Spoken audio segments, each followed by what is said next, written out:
जोंहाथ' आरोबाव मोनसे स्टेप आवगायबावबाय थांनाय खेबाव जोङो रायलायलायनो लोगो हमलायनो फैदोंमोन एबार जोङो अफिसबो लानो हाबाय आरो जों दिनै गासैबो कमिटिखौ दाफुंनो हासिगोन आरो बे हिसाबै जोङो मोनसे स्टेप आवगायबावनो हाबाय आरो दिनै बेवहाय ओरैबायदि गुफुर हालामनि माने दायित्व लानो हानाय खामानि मावनो हानाय बेवहाय दैदेनगिरिफोर नुजाफैदों आरो बिथांमोन बायदिखौ जोङो दिनै लानानै कमिटि दाखांनायनि उनावहाय जोङो खोब मोजां खामानि मावनो हागोन आरो गुफुर हालामनि रायजो राजाफोरखौ जोङो जोंनि बर्तमान थासारि लोगोसे जोंनि BPFनि थांखि बेफोरखौ जोङो रायजोनिसिम सहैहोनो हागोन आरो सहैहोनो हायोब्ला निस्सय रायजोआ जोंनि फारसे थागोन आरो जोंनि बे हालामनिफ्राय BPF फारसे जों मोजां भट मोनगोन आरो धनस्रि समष्टिखौ गोरलैयै देरहाहोनो हागोन जों बेखौ आसा खालामनो हादों आरो जितु BTC सरकाराव माखासे बाजेट फैदों बे बाजेटआ माखासे फैसा गिदिंना थांफिनदों होननानै ससियेल मिडिया बा प्रिन्ट मिडिया इलेक्ट्रनिक मिडियाफोराव दावराव जाबाय थानायखौ नुबाय थादों बेथ' नंखागौ गोदान नङा बियो खननै खनथाम जाबाय देग्लायबो एखे आरो देग्लायथ' आसरित आंनि MLA हिसाबै जिहेतु जों मिथिगौ बाजेटआ 1100 सामथिंमोन 1143 क्रर आं दाख्लै खोनाबाय मात्र 800 कौटिल' फैसा रिलिज होदों अब्ला जोंनि बिधान सभायाव 1143 क्रर बाजेट होसेयाव मानो बे बोसोरनि बाजेटखौ 800 कौटिल' हरजाखो आरो जोंथ' बारे बारे बुंबाय थादों जोंनि हाग्रामा सरकारनि 2020-21 नि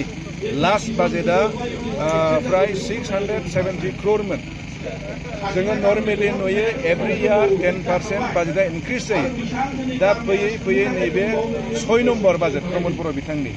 6 नम्बर बाजेट हिसाबै बे खमावबो 1200 क्रर जानांगौमोन नाथाय जों कन्टिनिउआसलि फ्लेट बिथांखौ जों 800 मोननानै जों मोनबाय थादों आरो दा जोंनाव बेखौ हिसाब खालामनानै नायोब्ला बोसोराव 300, 250, 200हालागै जोङो जोंनि BTC रायजोनि डेभेलपमेन्टनि फैसाखौ जोङो मोननो हायाखै अब्ला गासै जों 5 बोसोरखौ सानोबा 10,000 क्रर जाबाय दा जों बायदि बेबायदि फिसा ओनसोलाव 1000 क्रर थाखाखौ जों जुदि लाबोनो हायाब्ला जोंनि थाखाय बिराद गिदिर खहा नङा होमबा बिराद गिदिर खहा बेल' नङा आं नोंथांमोननो खोन्थाबावगोन जोंनाव बेवहाय मा फैबाय आसामनिफ्राय आसाम स्टेट फाइनान्स कमिसननिफ्राय 6 फाइनान्स दा सोलिगासिनो दङ थांनाय बाराव हाग्रामा महिलान सरकाराव फाइनान्स स्टेट कमिसन सोलिदोंमोन आसाम स्टेटनि फाइनान्स कमिसन आंनो मावनो मोनदोंमोन बेफोर खामानिखौ BTCआव रिलिज हरनो थाखाय फिफ्थ फाइनान्स स्टेट कमिसननि फैसाया गासै 1845 ना बेसेबांबा क्ररमोन 5 इयार्सना थांनाय हाग्रामा महिला बिथांनि समाव दा देग्लाय आं नुनो मोनदों बिथांमोननि 6 फाइनान्सआव मात्र 1370 क्रर बेसेबां अब्ला बेसेबां खम जादों हाग्रामा बिथांनि समाव जुदि 1800 सामथिंब्ला दा जुदि अनलि 1300 सामथिंब्ला 500 क्रर खम जायाखै होमबा जों दिनै आसाम स्टेट फाइनान्स कमिसनावबो जों खम थाखा मोनदों थिग बेबायदिनो जों नुबावबाय 15 फाइनान्स कमिसनाव देग्लाय माबायदि फैसा हरखो नोंथांमोना गेजेराव निउस खालामदोंमोन बहुतआनो कार्बि आंलं डिमा हासावनि फैसायासो जोंनि BTCनिख्रुइ बांसिनबाव बिथांमोना 250 क्रर गाहाम मोनदों जोंनो बेसेबां हरदों 50 कौटि ना बेसेबां थाखा हरदों अब्ला गासैबो दिगाव जों जिबायदि फैसा मोननांगौ जों बे दिगाव खम मोनगासिनो दङ आरो बे मोननाया अकल बोसोरसेल' नङा नोंथांमोना जे बोसोरसेनि खोथा बुंदों बे नङा प्रत्येक बोसोराव जों खम मोनबोगासिनो दं आरो मोनसेया जाहैबाय बे 800 कौटि सफैनाय फैसानिनो खावसेया गिदिंलांफिनो आरो गिदिंलांफिननानै मा खालामो बेखौ अलरेडि जुदि लाखियोब्लाबो मोननाय देखायो बधय देग्लाय ओरैबो जानो हागौ थांनाय बारनि फैसाखौ बिथांमोना बाहायजोबनो हायैखाय 11,043 क्रर होसेयावबो किजानि बै फैसाखौ अलरेडि दंखायो होननानै देखायनानै 800ल' हरबायदां बेबो जानो हागौ लसआ जों नङा होमबा नैबिदि लस जागासिनो दं आरो मार्टियासनि जिथु मोननो गोनांखौ 3 लाखल' होनायखौ जों खोनानो औ बेबो नंगौ मार्टियासखौ लानानैथ' आं खननै जाबाय आसाम बिधान सभायाव आं कुइसन खालामनाया जिहेतु आं निजा जोंनो कुइसन खालामदोंमोन आरो जोंनि सरकारनि समावनो सर्बानन्द सन'वाल बै समनि आसामनि चिफ मिनिस्टार जों दाबि खालामदोंमोन जे आसाम आन्दलननि शहीद नखरफोरनो जुदि 5 लाख थाखा होनानै बिथांमोना माबायोबा अनबायब्ला अब्ला जोंनिखौबो सेम मर्यादा होनांगौ बड'लेण्ड आन्दलनाव जायफ्रा शहीद जाबाय बिथांमोननोबो एखे मर्यादा हो लोगो लोगो बे सरकारा एक्सेप्ट खालामदोंमोन आरो बाजेटआव 2018 ना 19 नि बाजेटआव 19-20आव दां दानि बर्थमान चिफ मिनिस्टार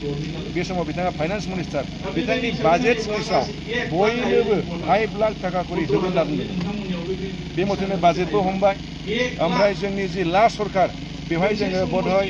500 बा 600 मुंख्लं न'खरनो जों होनो हादों किन्तु जों नुदों जोंनि मुंख्लं न'खरफोरनि संख्याया फ्राय माने 3000 प्लास मथा मथि जोङो 500 होनानै खावसेखौ जों होनो हायाखै बिथांमोननि सरकार फैबाय हिसाबै बेखौ होनांगौ दायथ' नङा होमबा किन्तु दिनैसिमबो बिथांमोना बेखिनि मुंख्लंनो फैसा होनायनि दायथ'खौ लानो हायाखै एसे होदों आरो लास्टआव आं खोनाबावबाय देग्लायनि होनायाव 5 लाखनि जायगायाव 3 लाख होदों थ' दुखुनांथाव बाथ्रा बेयो स्टेट गभर्नमेन्टनि अर्डार ना बिटिआरनि अर्डार बिथांमोना होगोन 3 लाखखौ बेयो रावनिबो नेम मथे अर्डार जानाङा अर्डार गखाबाय जिहेतु फैसाखौ आसाम सरकारासो हरदों जोंनि बिटिसि सरकारा बेखौ जेरैखि जाया दाबि खालामनो लाबोनो जों दायथ' मानो होनबा बाजेट स्पिचआव ओंखारनाय खोथा दिनै शहीद न'खरनि गेजेराव मानो डिफारेन्स सोरबाया 5 लाख मोनदों सोरबाया 3 लाख मोनदों बे मोनसे माबा जायाखै होनबा सर बिटिआर सौथिखौ बिपिएफ दोलोनिफ्राय केस फिएल होबाय थादों होननानै दिनै इउपिएल दोलोआ ब्लेम खालामदों मा बुङो बेनि सायाव बबेहाय नुदों आं बुजिया बेखौ सोर केस होदों आं दासिमबो खोनाफेराखै दा बिटिआर सुक्तिनि खोथाखौथ' नायबा नोंथांमोना बुजियो बिटिआर सुक्ति बा बे थांनाय लास्ट गोजोन सुक्ति बे गोजोन सुक्तिनि आराम्भ होगिरिया सोर जागायजेनग्राया सोर बेखौ जागायग्रायाथ' बिपिएफ दोलोनिफ्राय हाग्रामा महिलारि बिथाङानो थांखिया बेनोमोन जे 38 बोसोर संग्राम खालामबाय एनडिएफबिआ संग्राम खालाम मोनब्रै ग्रुप जाबाय मोनब्रैनि गेजेराव सोरबाया दाबो केसआव दङ सारेन्डार जानानैबो सान्थियाव थानो मोना केसफ्रा जोबा बैसो जाबाय जायफ्रा थैलांबाय बेसेबांबा बुरजा बिथांमोनखौबो जों दासिमबो मुंख्लं होननानै खाम्फा मोनसे गायसननो हाया अब्ला मा जानांगौ ओंखायनो जिहेतु बैसोबो जाबाय बिथांमोनखौ लांनानै जों मोनसे सुक्ति होनांसिगौ आरो बिथांमोनाबो जाहाथे थांना थानायनि लामा मोननांसिगौ केसनिफ्राय जाहाथे मुक्त जायो जेलनिफ्राय जाहाथे गबोजोबनो हायो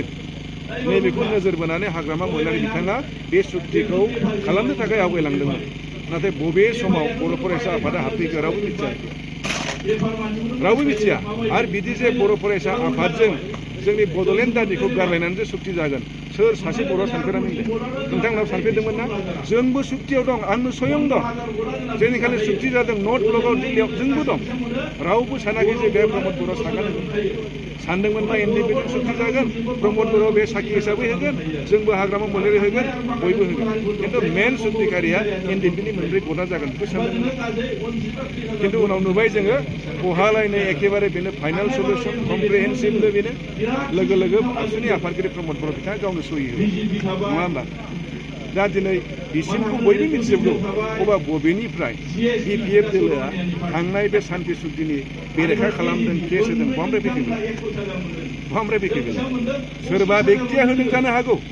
जोंबो क्लियार नङा बेखौ खिन्थु बिपिएफ दोलो हिसाबैथ' होआखैना दा सुक्तिखौ केस होदों होननायाबो ओरैबायदि बुंनो नागिरो गुफुर हाबनायखौ बाजानानै सनितपुर हाबनायखौ बाजानानै केस होदोंलायनो बे सुक्तियाव मोनसेल' दफा गैया गामि सोनायल' दफा गैया गामि गनायल' दफा गैया बे मेरला दफा दं सोरबाया अबेबा दफाखौ लानानै बधय गिनाय दङ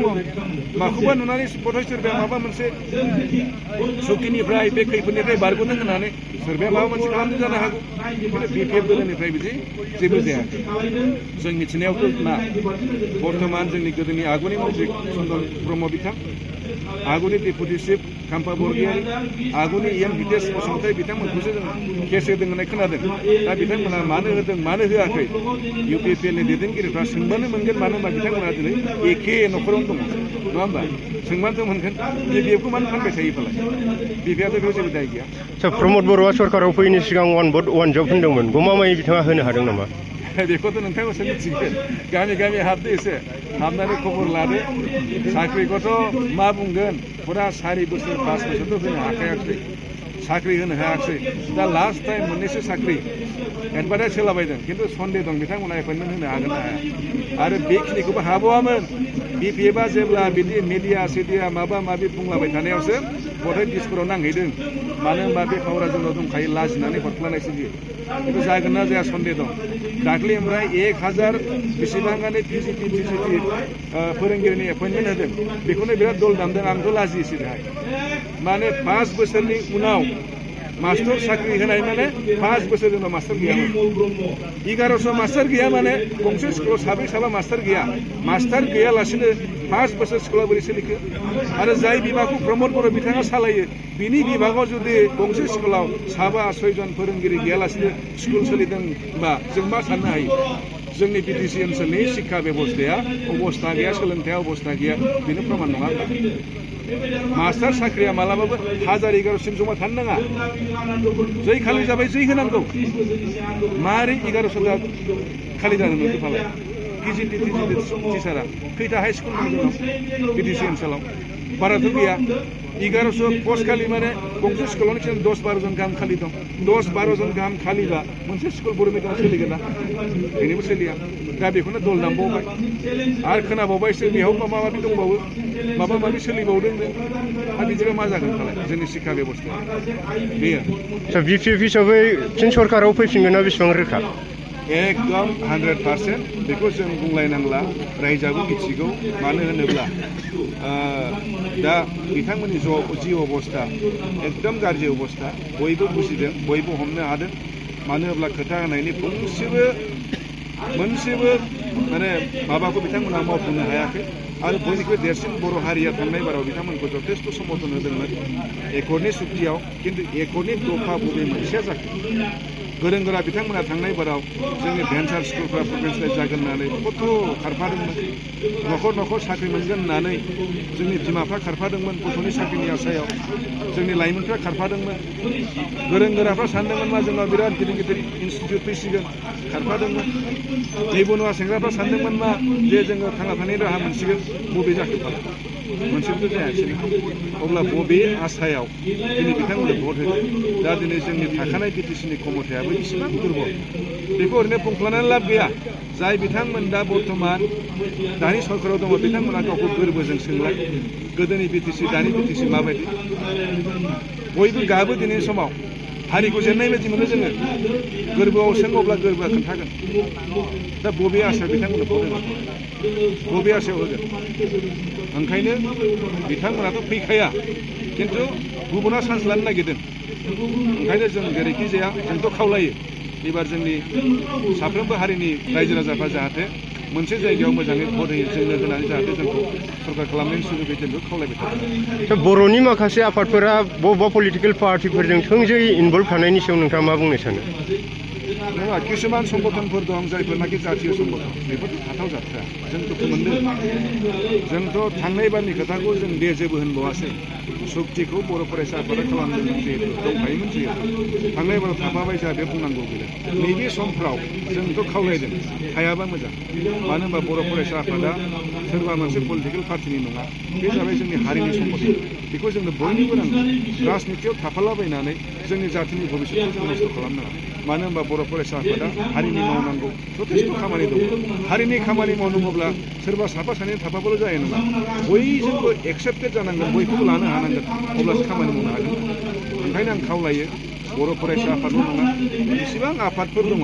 जाहाथे बे जोंनि जिखुनु इलेक्सन बेफोर इलेक्सनाव जाहाथे निउट्रेलि साइलेन्ट अबजार्भ खालामनानै जाहाथे नंगुबै खोथाखौ बिथांमोनाबो रायजोनो फोरमायो आं बेखौ खावलायगोन